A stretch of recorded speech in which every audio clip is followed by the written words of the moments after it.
Hey everybody, I'm Yvonne with Back to Earth Creations, and in this video I want to show y'all how to make this style of pendant. Now, if you follow along with our tutorials that we have new every week, this is very similar to last week's tutorial, but that one I feel is a very beginner friendly, just introducing it to you, like the design and the concept of doing the kind of spirograph fractal wrap that we have here. But I wanted to give y'all another variation for just a different route of getting to more or less the same end destination. We have a little bit of a modification going with the Picot style, like bead edging, as well as a different style of bail. So I wanted to show you first off the differences that you can get just in what bead choices you use on the edge. Here we kind of have an irregular squared off kind of chunky iridescent bead that I think looks super cute, very steampunky. Here, especially this one. These are more regular, like they're Delica brand, just very nice tube beads that are still kind of like blunt and squared on the ends, but very much a cylinder, and really like the color on that one. So we could make small, or we could go pretty large with it. Now here we have like a faceted Swarovski crystal, just I don't know what the bead shape on this one is. Again, I love the iridescence and stuff just because, why not? And probably one of my favorite things about this design is you have the freedom to shift your stone around inside of it, which is a lot of fun. And then we also have here, I used 2mm and 3mm beads from this bead kit, which there will be links to all the tools and materials that I'm using down in the video description. All the cabs that I'm using here we carry in our shop, backtoearthcreations.com. Links for that are down in the video description as well. You don't have to do this with a round stone, but if it is your first time doing this style of wrap, round is just easy, you guys. It's the same exact technique and like fundamentals for any other shape, but if it's your first time, I do recommend round, and then maybe from there going and trying an oval, and then maybe trying a teardrop or a marquee or even a square or rectangular bead, or cabochon rather. But whatever you're using, same concept, and just trust the process and it will get it lassoed in there. And then here you can see even just changing up the colors. So this is very much like what we're going to be doing today. I'm using the 2mm bead size that came in this bead kit, as well as these little bead embroidery. Does it say what size it is? I'm pretty sure they're a size 11 seed bead, and I like them being a little bit on the rounder side. Like if I'm going through my stash, I'm definitely going to pick rounder seed beads as opposed to ones that are more tube-like, especially for doing the Picot style edge like how we have here.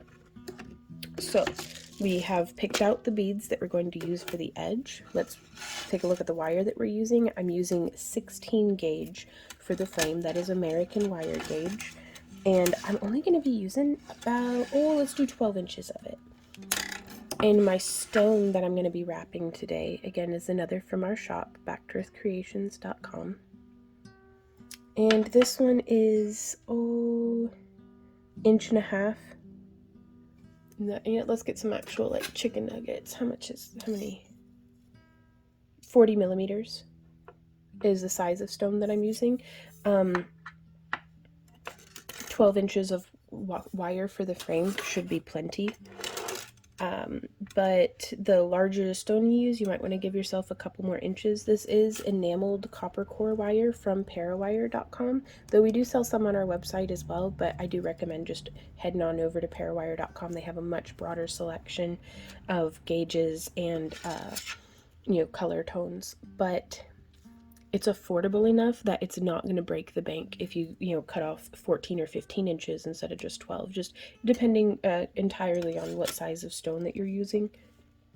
And then we're going to pull off, let's do a whole arm span, so about 5 feet of this wire. Oh, and you know, let's go ahead and do an arm span and a half. So we're gonna have, it's 8 feet of this 26 gauge wire. You could use 24 or even 28, but I've found I prefer the 26 gauge. It's just right for me. Now, I highly recommend experimenting and seeing what you prefer. And so what I'm actually going to do here is I am going to start by using just the tail end of our wire. You could use scrap as well. And we could do math or something, you know, figure up exactly how many millimeters worth of wire we're going to need to, you know, do the circumference of our stone.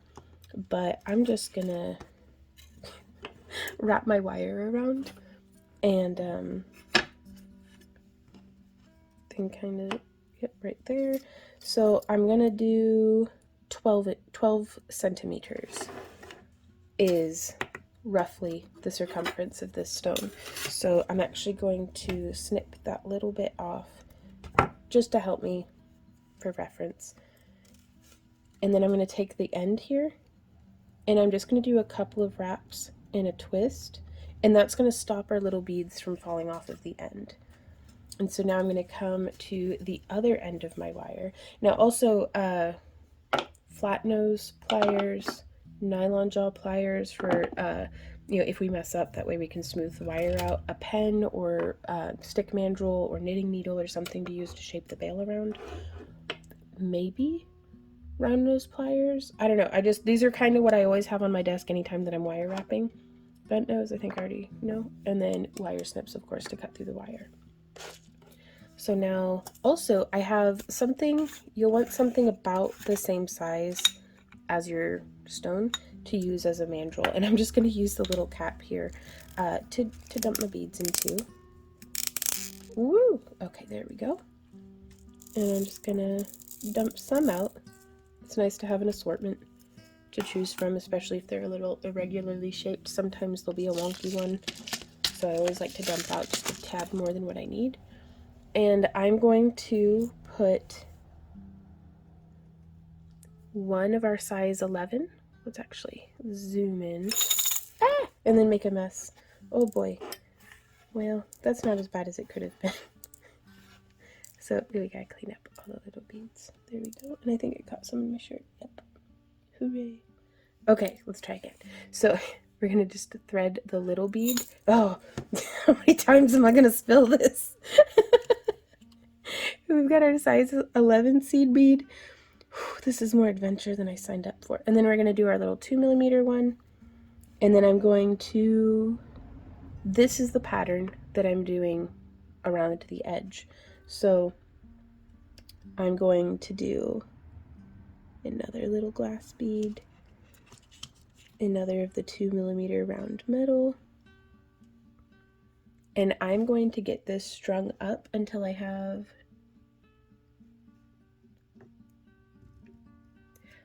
let's do 15 or 16 of the edge. So that's 1, 2, 3, 4, 5, 6, 7, 8, 9, 10, 11, 12, 13, 14, 15, 16 of that same size of bead on a smaller stone. So let's actually go ahead and do, I'm going to call it at 19. We can always make some modifications, but I'm going to do 19 repetitions of those 3 beads. So I'm going to do, and I'm just going to get that strung up onto here. I'm going to do that off camera. So if you're following along in real time with me, go ahead and pause the video, and then I'll meet you back here whenever we've got all of our beads strung.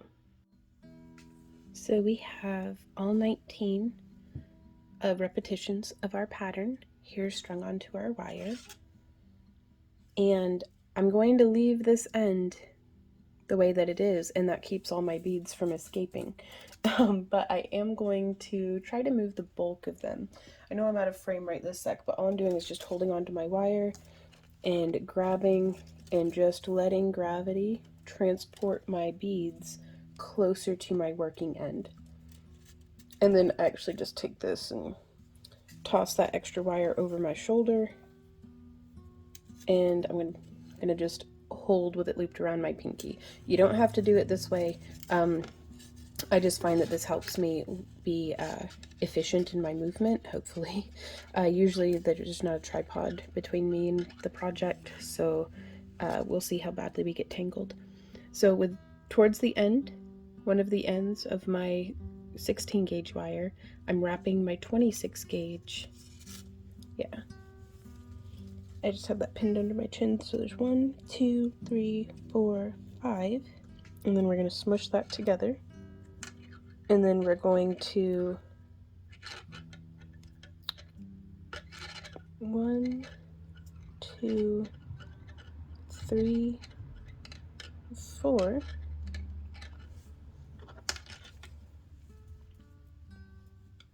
Just using up that last bit of tail wire, smushing that down with my bent nose pliers, and we're going to do one more rotation, so we have 10 little coils here. And I'm going to, oh no, I didn't need to put an extra bead there on the end. Oops. Well, no time like the present to undo all of our hard work, so I'm just going to pull those 10 coils off, remove that extra bead, my bad, and we will try again. Okay, so same thing, 1, 2, 3, 4, 5, and then there's 6, 7, I'm actually going to zoom in this time, that way 8, just bringing it around, 9, 10, and yeah, why not 1 to grow on. And we're gonna smush those together. I try to be consistent, that way I can make the other sides match, but you see how quickly I abandoned that. I'm gonna smush that little loose end down. It's a little bent funny, so I'm actually gonna just snip. There we go. And now smush. So I'm still gonna pretend like that's 10. On your piece, you be however meticulous and accurate as you like.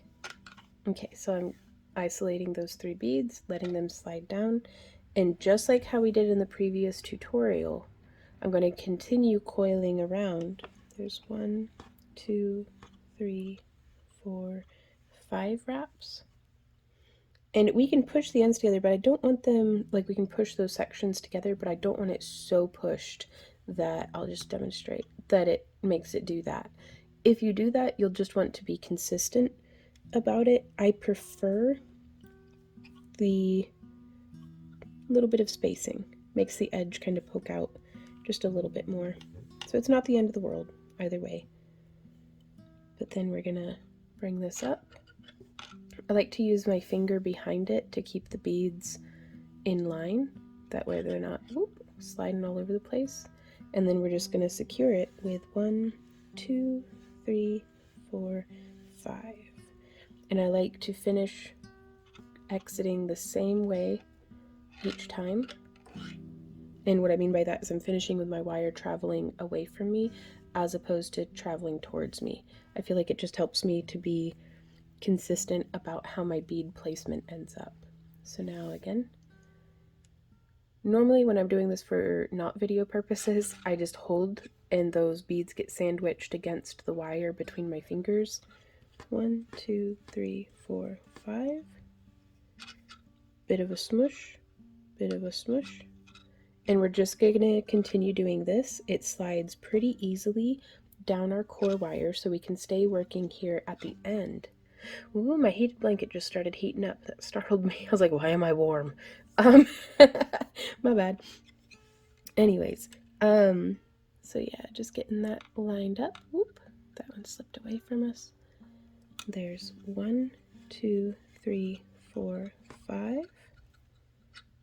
Complete the rotation, slide down the next segment,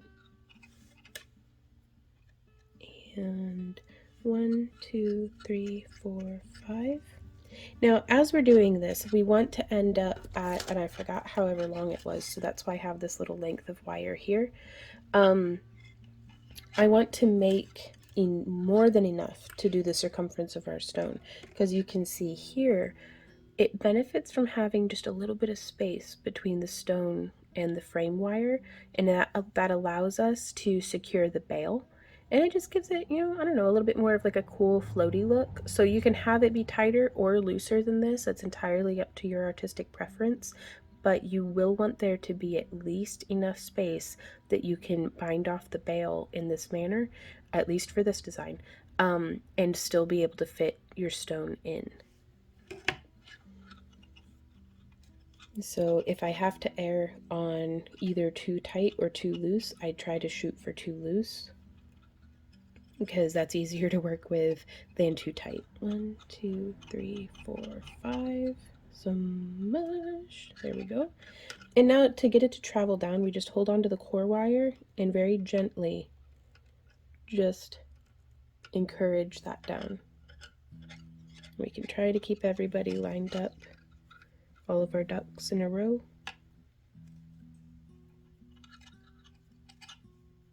Okay, and then 1, 2, 3, 4, 5. Smush. And it's just more of the same. 1, 2, 3, 4, 5. And I'm doing this as real time with you as possible, just because you never know when something's going to go sideways. And that's why I feel like where the troubleshooting and the critical thinking and stuff is very handy to me. Like, I learn more from other folks seeing how things went disastrously wrong and how they recovered than just like, oh, this is how you do it perfect every time. And it's like, well, it never works out like that. So what do I do when it's not perfect every time? And I do hope that that's helpful to you guys. But if you're like, oh my god, well, you did click on my face. But YouTube does have a nice feature where you can pop the video into 2x speed, or you can just skip on ahead. 3, 4, 5. It's almost like we're doing a 5.5, but really, so long as you're consistent, that's the important part. 2, 3, 4, 5. I try to always do at least 3 binding, like, kind of coils. 1, 2, 3, 4, 5, just because it helps to maintain the tension that is necessary for keeping these cute little Picot edge. At least I believe that's the beading term. I don't know, I really want to get into beading in the coming year. And so 2, 3, 4, 5, I am ready. So all y'all beaders out there, please, please, please correct me, inform me, educate me. 2, 3, 4, 5. Because I know I'm the one doing the tutorial right now, but I do feel like I learn more from y'all than what I have to offer. So I appreciate you guys. 1, 2, 3, 4, 5. Just coming right along. And we can always compare. Just because we strung those beads up doesn't mean we have to use them. I was just guessing anyhow at how many it would take. And I'm measuring from where my coiling starts to where my coiling's going to end. So yeah, I can put on at least 1 or 2 more of the rotation. 1, 2, 3, 4, 5. And we got to get this wiggled down just a little bit. So I'm kind of very loosely, almost just petting the wire. There we go. And that way it kind of just gets everything loose enough to slide. And then getting those wires in position. 1, 2, 3, 4, 5.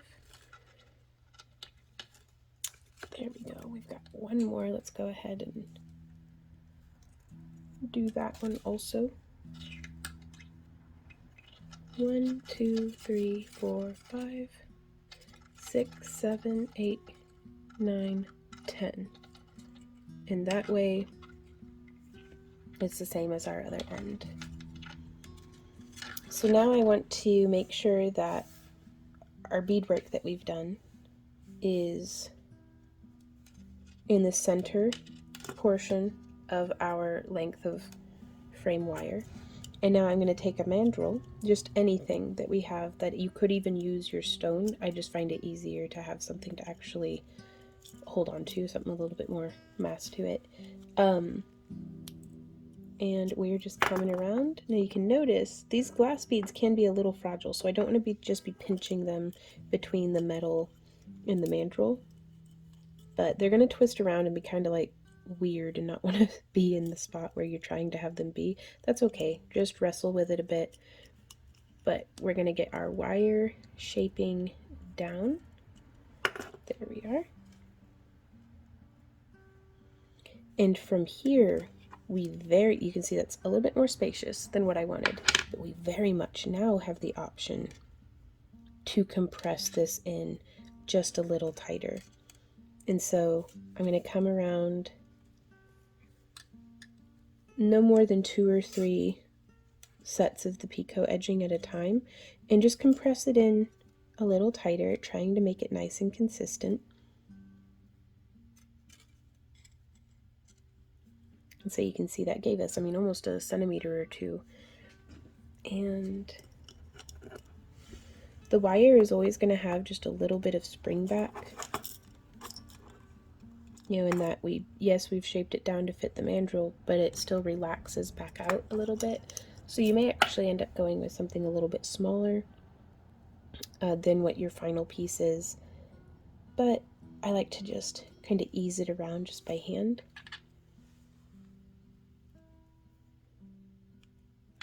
And I'm going to hold it right there and compare. Oh yeah, that's going to be perfect, I think. Like that, exactly like that, might be a little too snug for the stone. So I'm going to relax it out just a hair. But now I'm going to take my flat nose pliers and I'm going to come about 2 millimeters past where our coiling stopped. And I'm going to do a right angle bend. Whoops. Coming up out of our loop that we've made. And then I'm going to do that same exact thing on the other side. So I'm just taking it and bending up. And I don't mind them moving away from each other like little TV antenna bunny ears.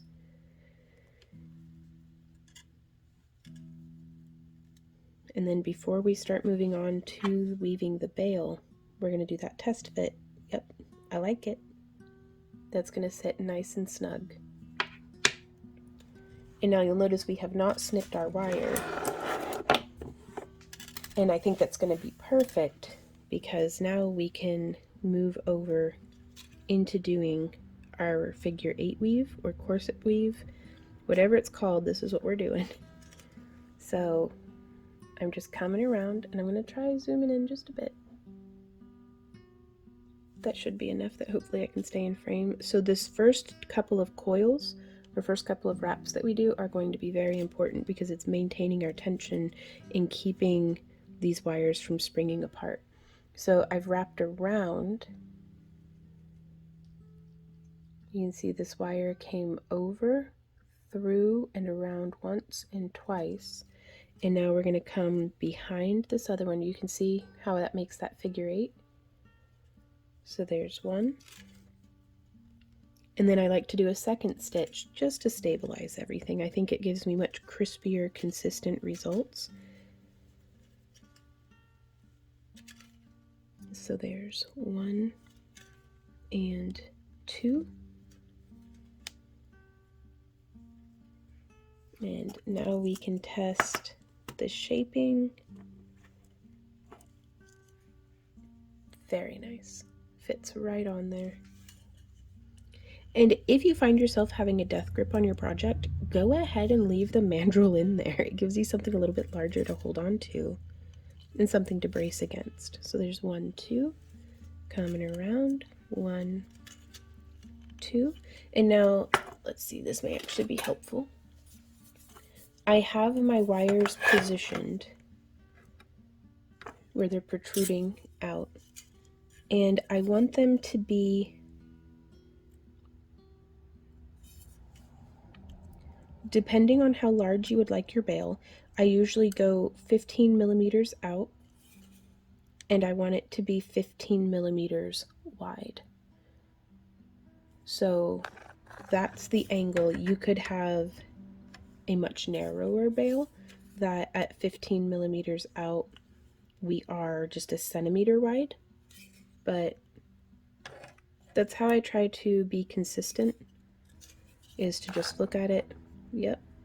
And you could mark with a Sharpie and it kind of rubs off with your finger. I always forget to rub it off, and then there's just Sharpie mark there forever. So that's why I'm just eyeballing it. And you could do that. You can just eyeball it. You could also, if you're very particular, you could check like the angles all coming here off the sides with like a protractor or something. Or you can just eyeball it. But that's a way that I know a lot of folks are looking for meticulous, perfect results. And while I feel like that can sometimes get in the way of the creative process, don't let shooting for perfect stop you from having fun. But if you want, to get the results that you want, that's a way that you can do it, So we're just going to continue doing our weaving. 1, 2, coming around. And it really, really helps if you're having difficulty with your wires warping on you or not wanting to stay in place. Try using a thicker gauge wire. This 16 gauge wire does exactly what I need it to. As far as staying in place, letting me kind of tug and pull against it. And I find that the 26 gauge for the weaving wire works really well for me as well. But if your wire's breaking on you a whole bunch, try a thinner or thicker gauge. You'll see if one of those behaves for you a little better. So again, just 1, 2, coming around, 1, 2, 1, 2. Now I maintain most of the tension. You can actually see where a little bend in the wire comes for me, and that's I'm just gripping and tugging against the wire, and that way my fingernail is just guiding, and that helps me save my fingernail just a little bit. Whereas used to, I would really like push and use my fingernail to be the part that's applying the pressure, but then I'd get this notch that would like wear itself into my nail, and then I wouldn't be able to wire wrap again until my nail grew back out. So that's something that, just putting my thumb here, and kind of, it's being pushed up from below and pushed down from above a little further back, and that helps maintain the tension. It also gives me a blister right there, but that's fine. That's where if I'm going to be doing a lot of wrapping, I need to go ahead and just get ahead of it. I like this Next Care tape. It's like a foam tape that stays nice and sticky on me, even if my hands start to sweat. And so I'm just going to get that positioned, around, beep, beep, nice and flexy. And that should hopefully save my finger from some blisters. So prevention is worth its weight in gold when it comes to just preventing hand pain and hand problems and stuff like that. So if you see it coming, go ahead and dodge it.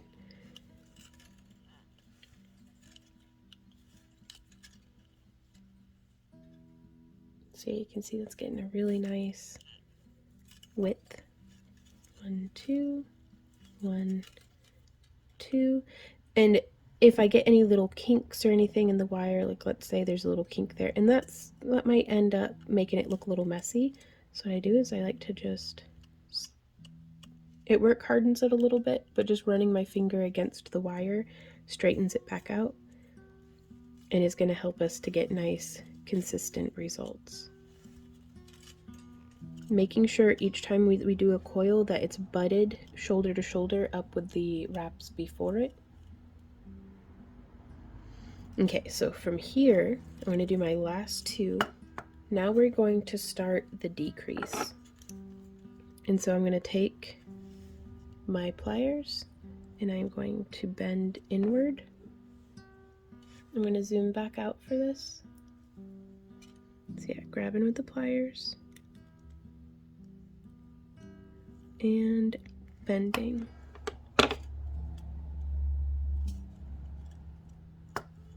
And we can go ahead and come in and bend and bend. So we have a little bit of like a little diamond, like the little icon over a Sim's head, just shape. And this is where it gets tricky, because now you'll see if we put our tension on here, it just pulls up our work from where we were before. So I'm actually going to use my other hand, and I'm just going to hold that where I want it to be, and then pulling this over, I'm now pinning with my other finger. 1. And once we get that first one, I can just move over, and 2. Now again, we're going to come down, come across, keeping that same figure 8 pattern going, and just 1 and 2. Doesn't matter if this other stuff starts wiggling around and giving you sass. You just scooch it back down into its place and just focus on where you just were and where you're going. So again, I've got my thumbnail bracing here, holding that one in place, and I've got my finger here bracing behind. And so we just get that first wrap on, and now we can just focus on over here, keeping those wraps nice and even. And then coming across. Boop, there's 1, 2, coming across. There's 1, 2. Now, in my own wrapping, the buildup always looks significantly better than the, like the increase looks better than the decrease. Like I'm usually crispier on that one, like nice clean wrapping. So I just plan on having the decrease side be the back side of the pendant. You may be the other way, and in which case have the back side be the front side of the pendant, or the decrease be what's going to be on the front. And you can always just play it by ear too, if you're just being wildly inconsistent. What an adventure. You just play it by ear and hope for the best. And so 1, 2, coming across. And I'd always rather pack in a little bit more than what I think I need than end up having my bale weaving be sparse. And also, inconsistencies that can make it look a little messy now, you will be amazed at how less obvious they become once we have this curved around into its 3-dimensional form as a bale.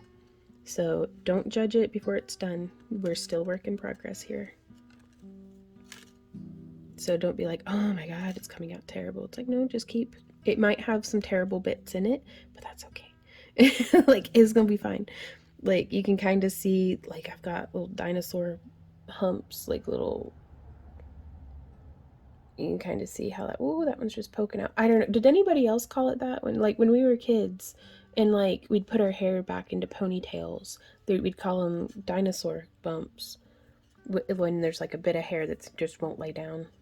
Anyways, but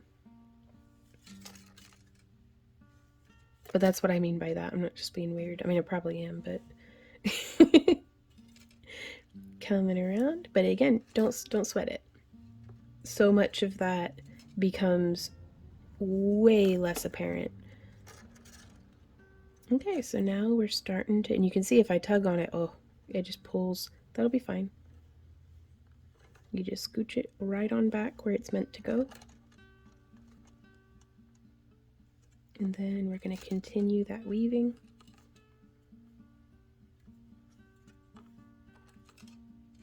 One, 2, smush, smush. 1, 2, whoop. 1, 2. And again, I'm just squishing it down as much as I can because I want to fit as many repetitions of the weaving pattern as I can.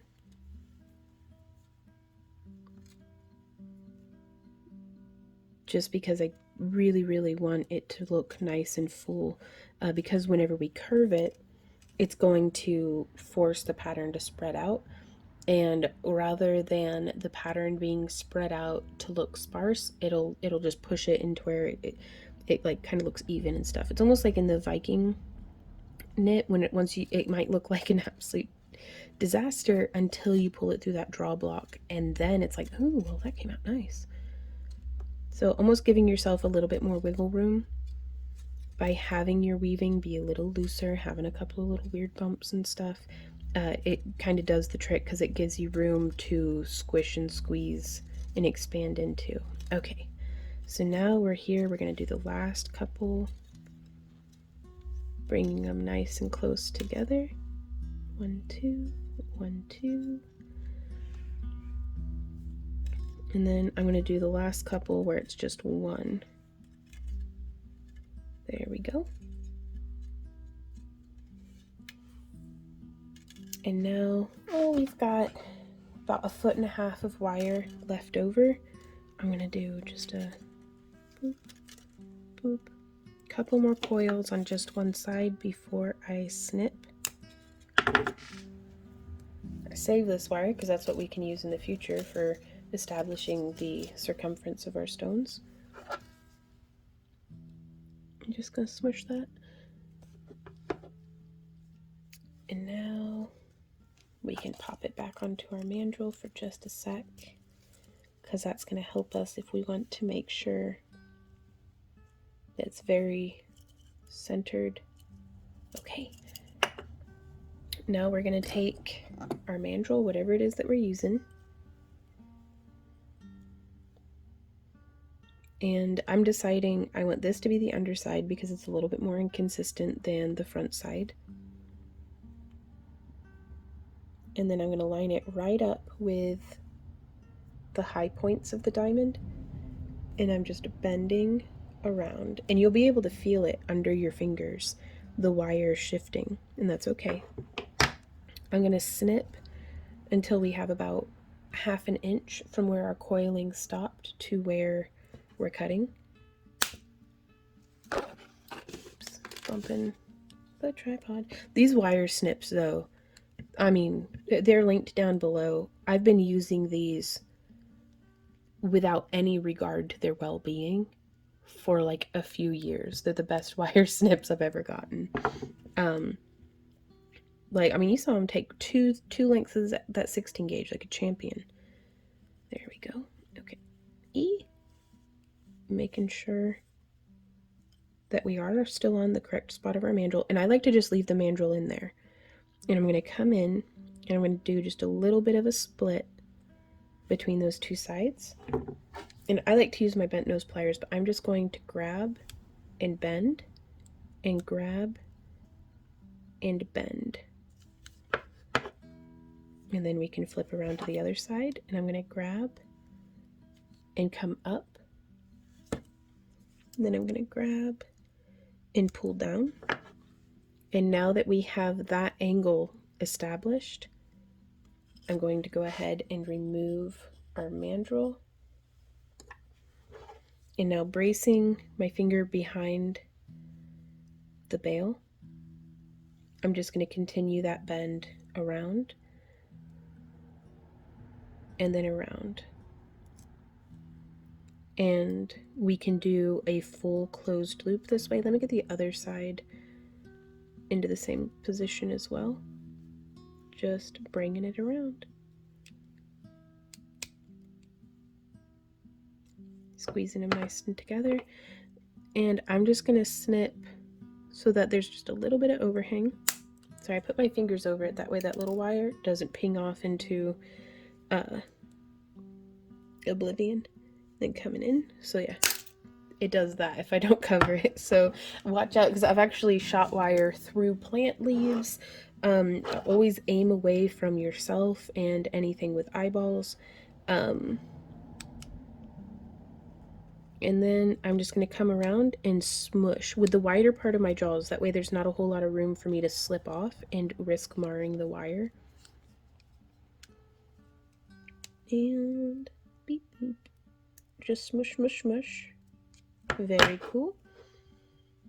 And then from here we get to decide what's the front and what's the back. And I prefer that as the front, I think. So things don't always come out perfectly even. Like, those aren't perfect, you know, to whose standards, really. It's your own standards are what matter, y'all. So if you like it and you think it's good, go with it. But also, that's not going to be so glaringly obvious once we have the stone and all the wrapping in. So now from here, I am going to be working just off the spool because it uses so much wire. Typically, I work off the spool, but I'm going to do 1, 2, 3 arm spans of this wire, which is about 15 feet. And then I'm going to measure how much excess we have left over. And that way, hopefully for this size stone, I'll be able to give you a more accurate estimate. Okay, so I'm going to come just 2 beads over, and I'm going to pass my wire through, giving myself about 2 inches of tail. And now I'm going to use that tail wire. I'm going to try to do 5 coils inside that little loop. So there's 1. I'm going to see if zooming in accomplishes much. Most of the time I just wander out of frame, but okay. So there's 2. I'm going to grab the end of that, and making sure that we're not crossing our wires. I just want to get it pulled nice and tight. So you can see that's our 2. Some mush down. But yeah, I like to do 5 if I can.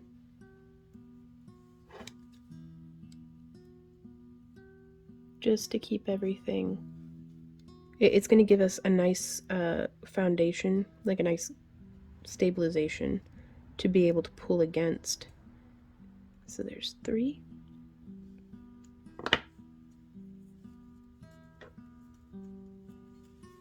Trying to keep the rest of our wire out of the way. Just passing it through, grabbing the end, pulling down. There's 4.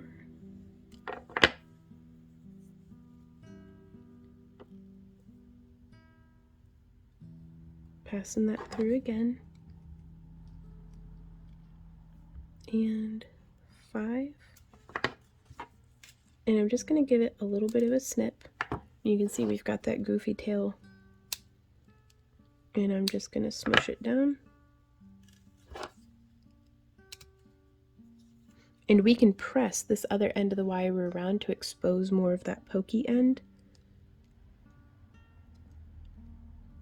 There we go. And now from here, we're going to make a little pita pocket. And I'll show you what I mean by that. Oh, I can't remember who it was in the premiere chat of our last tutorial that was like, it makes a pita pocket. And I was like, yes. So I'm skipping the bail. I'm just counting the bail as a picot edge. So it's gonna, woo, uh-oh. I smushed it. Well, I was trying to get that in a little closer. Ruh-roh. That'll be fine. There we go. So the spacing is going to be a little bit off right here. Again, I'm not super worried about it. If you're worried about it, maybe not doing as many coils here on the side will help butt that up to what you've got going on, but I'm pretty happy with it. And so I'm going to come across to here. So I'm starting at Picot, right there. I don't know how to designate that other than just pointing and grunting more. And I'm going to come across to this one, 3 to the edge.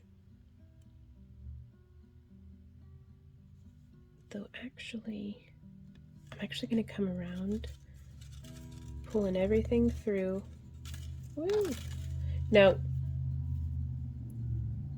keep watching before you do stuff on yours, because it may not be necessary on yours.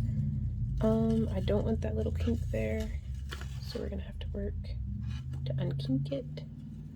Don't rush. Rushing just gets me into more problems faster.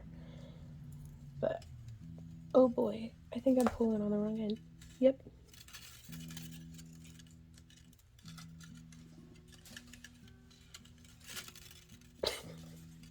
This is a nightmare. I've somehow completely lost the end of my wire. Okay, I found it. Oh, there's so many kinks. So what I'm trying to do is just get my wire positioned.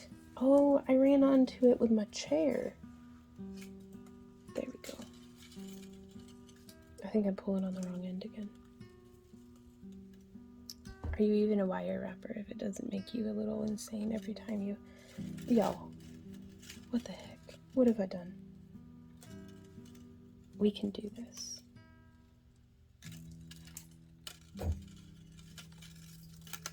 Woohoo! Oh, we're right back where we started. No, we're not. Okay. I just wanted to get it around so that I could then bring the crossover in between the two. So now it's like, there we go. That starts us off to where the pattern is going to be very replicable. So I'm just coming around, hooking on the edge of that one. And then I want the back to be more filled in than the front.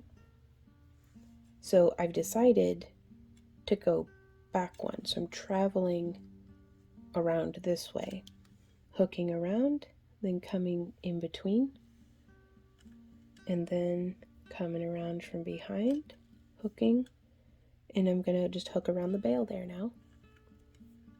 Coming around behind, and then we'll come, and we could hook right there, but yeah, that really would kind of be the best, wouldn't it? Let's see if we're able to maintain tension there. So I've just hooked in between and maintaining the tension until we come from behind right there. And then it hooks. Yes. Coming around and then hook. And come around and then hook. Come around and then hook. And now that's made a little pocket that we can just take our stone and slide it right on in. And now we have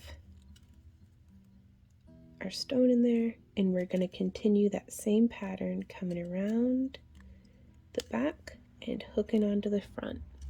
Coming around the back and hooking around to the front. And you just want to be consistent. You don't want to be jumping, a bunch. You don't want to be skipping any stitches. And I just look for one that doesn't have a wire just in the spot where I'm placing.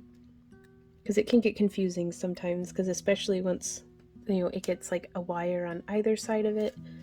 Just focus on where, oh, there's already a wire resting right there, so I'll move to the next one.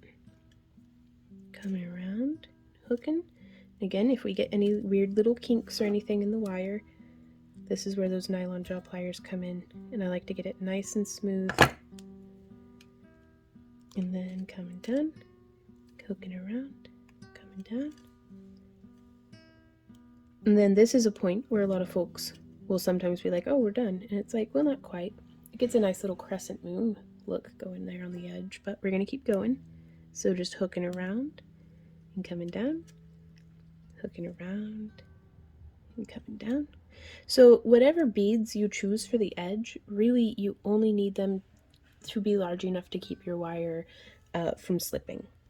So I probably wouldn't do just a size 11 seed bead, but I could probably get away with just the 2mm bead. Okay, and now this gets tricky because I want to hook through right here and get it to hold its place, but it doesn't want to hold. So what are we to do? Well, we can find the far end. Oh, I have way too much wire. I have way more wire than what I need. I'm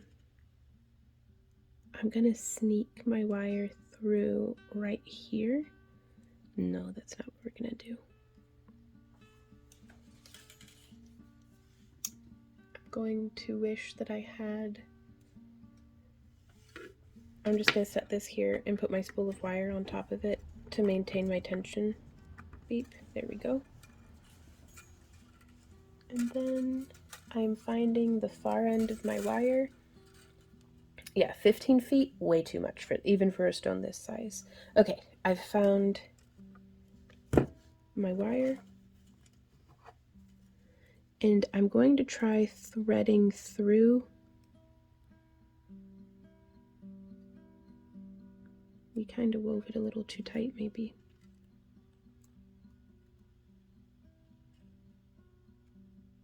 Okay, so I'm just going to come through the bale. And now I get to pull and pull. Nice, slow, large movements to keep the wire from getting kinked. Whenever we see a loop forming and we don't want that, go ahead and nip it in the bud. Okay. So what we've accomplished now with passing it through the bale is we are able to get the wire to look like it's exiting, like we wrapped it around the correct spot, even though it looks kind of jank on the back because like the pattern isn't perfect. But it gets the wire to exit and be stabilized where we wanted it to. So now we can continue that pattern around. There's that one. And I'm going to come around on the other side of that little loop, the little loop that we had made to stabilize the bale. And then we're going to wrap around that one, and it comes to rest just right there.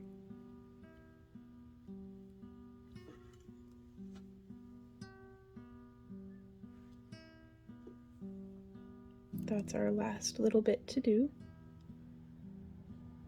And so now we can take a look at the back, and we could do, what's the one we just did? Yep. We could come through there again and double up on what was our first wire, but I think it looks better without that. So what I'm gonna do is we're gonna snip off, we're gonna give ourselves about 5 or 6 inches.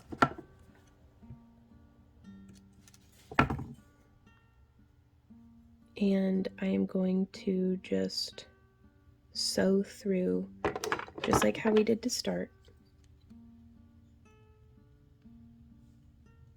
So there's one little loop.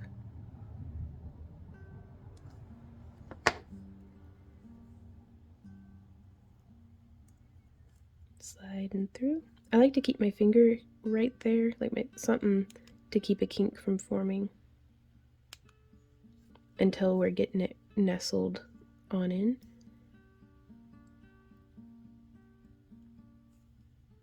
Being very careful whenever I pass the wire through to make sure that it is keeping everything in its spot. My fingers just squeaked on the wire. That was cool. That has not happened before. That's some squeaky wire.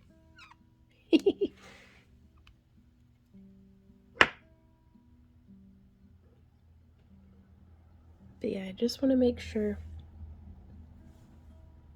that it's passing through the correct spot.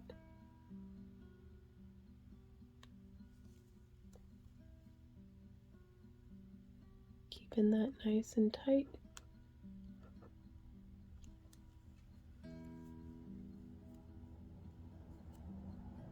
Passing through. Right there. Pulling it down. Now again, you can see this is going to want to kink, so if I just open it up just a little, then it helps that wire rest down into where we want it to go. Passing through.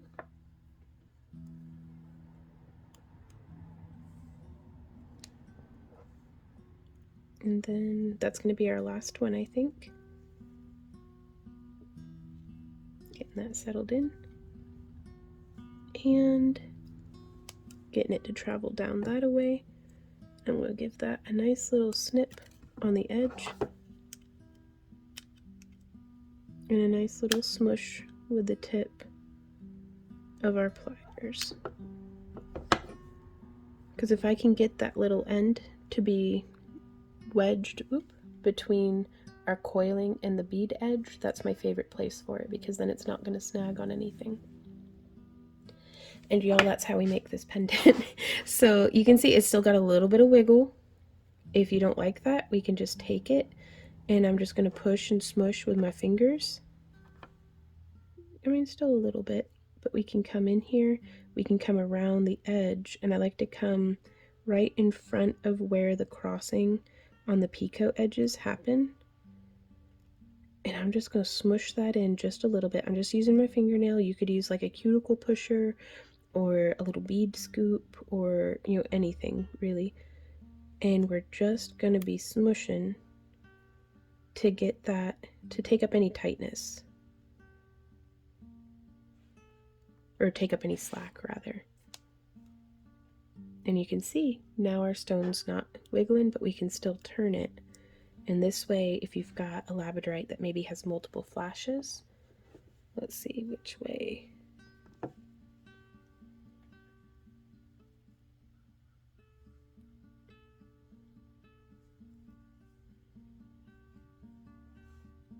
There we go. Sometimes what gives the best flash to my eyeball does not give the best flash to the camera. But yeah, there we are. That is another way of making this style of pendant. Then you can tighten in on the back if you want as well. Yeah, and you may have a stone where you want to show off the wire work more than the stone itself, and so in which case you would just change the distribution of, you know, if I want the front to be more covered than the back, I usually travel around to the right, because it would be, that's where the longer section of wire is getting laid down. But yeah, I think that's a super sleek, very fun way of wrapping up a cab. I hope that this was helpful to you guys. If you have any questions, comments, or ideas, please leave them down below.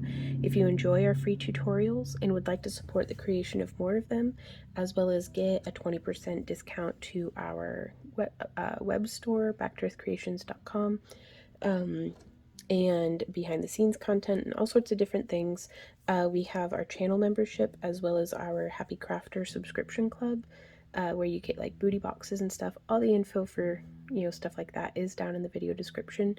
You can always send us an email if you have any questions. But really, the best way that you can help support the channel is to just keep it crafty and hopefully keep enjoying our tutorials, and you know, let us know what you're working on down in the comments and stuff. But just thank you so much just for being here. We will see you all next time, and until then, happy crafting. Mwah! Bye. Oh, I almost forgot. 10 feet. 10 feet of this wire is what we ended up not using. So I would maybe do 7 feet. That way you've got, you know, just a little bit extra to, you know, wiggle room to get crazy with if you want. But yeah, so I tried to remember that I wanted to remember, and then I didn't remember until I stood up, finished recording, and like was like, why am I dragging this wire with me? Thanks again, guys.